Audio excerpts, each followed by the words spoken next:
Hey guys, welcome back to the channel. Today we're just going to talk about how you can help Mr. Beast plant his 20 million trees even if you have about this much money. So stick around.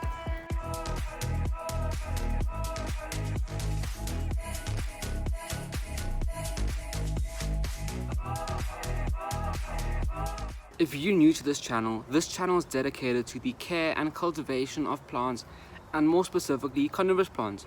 But in today's video, we're going to be talking about normal plants, such as trees. The same trees that made this branch. So why is this tree so important to us? Well, obviously trees make oxygen. The same oxygen that we need to breathe and survive. The same oxygen that all of our pets also need to breathe and survive. So how does this actually work? Plants, by using the leaves, take carbon dioxide out of the atmosphere and turn it into carbon and oxygen.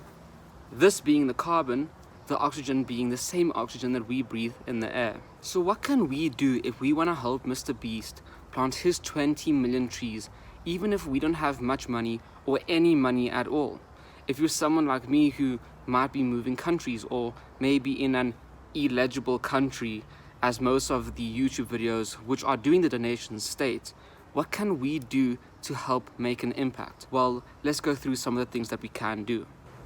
The first thing that comes to people's mind when they think about planting a new tree or helping out in some way is, let me go to the nursery and buy a tree and let me plant it somewhere else. Well, there's a couple issues with this.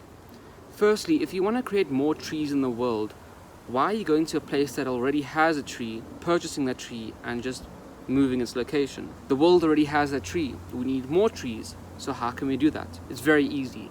Just go to somewhere very natural in the area around you, just like I am in my backyard, and find some seeds. There are tons and tons of seeds everywhere. Just like this, I can tell you there's easily thousands of seeds just in my garden of a tree that is native to my country. So what you do, you get a pot, you fill it up with some soil, and you put your seeds inside. And you water it, and that's all you need to do. All of these seeds is the potential to make new trees. Just in this pot alone, we have the potential to make 1, 2, 3, 4, 5, 6, 7, 8, 9, 10, 11 new trees, just from one little stalk.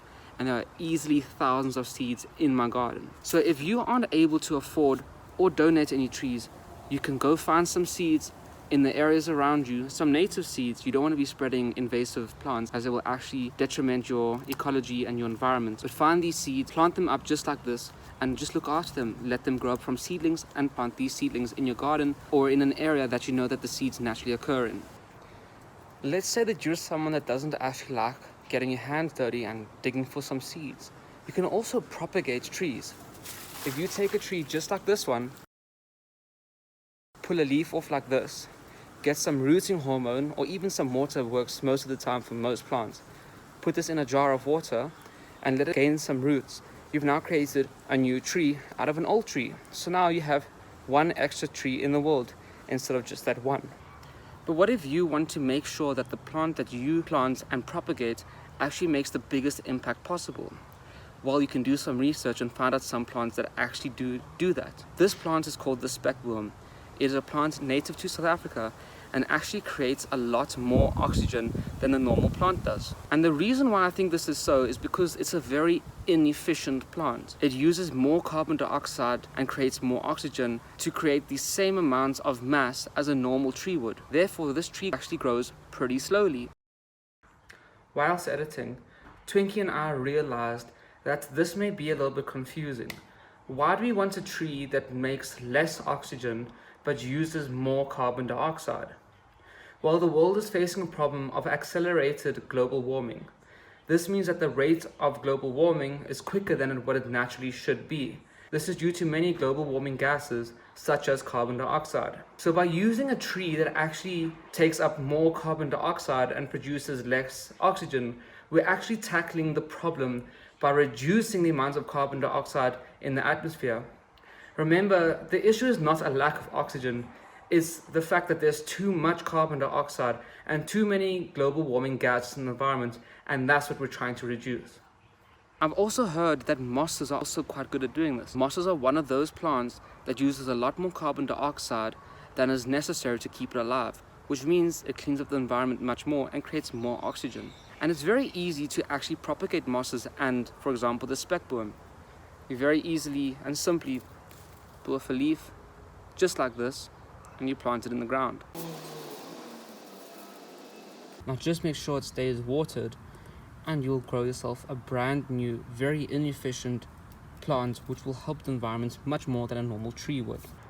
And just one more thing, before you go out and purchase all these new plants or start growing your own new plants, which is much better than actually buying the same plant from the nursery and just moving it, you need to remember that you need to ensure that your plant can actually grow in the environment you're going to put it into. If you have a plant that's been growing very well under your care, getting nice, good soil every single day and getting watered every single day, if you take that same plant and put it straight out into the environment where they maybe get watered once every week or may not have very good soil, they're gonna die. So all of that effort that you initially put into it is all gonna be for nothing. So ensure that you grow your plants healthily and well, and slowly get it used to the environments that you're gonna get it put into. If you're gonna put it into an environment which has less water, slowly give the plants less and less water over time and less nutrients in their soil, so that when you eventually do plant it out in the wild, if you do that, that the plant has the best opportunity to actually grow and make a big impact on the world.